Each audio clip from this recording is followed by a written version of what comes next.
Hola, soc la Roser i avui us llegiré un poema de Sant Jordi d'un autor que desconec. I com veieu estem aquí al balcó de l'Ajuntament d'Avinyonet del Penedès, que ens han obert les seves portes perquè podem gravar la lectura del mes d'abril amb aquestes vistes meravelloses. Comencem.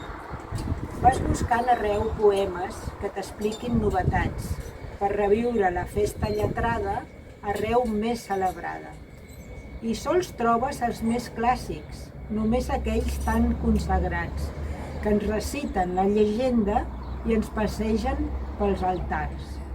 Disfressem la princesa amb modelets, fem ballar el drac a ritme de vals, que Sant Jordi ens du alegria, llibres a dojo i roses per olorar.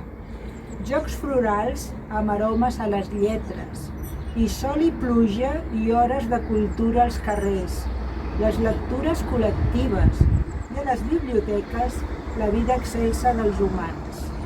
Els autors, reis per un dia, signen llibres aquí i allà. Els editors omplen ses arques i els llibreters fan paquetets.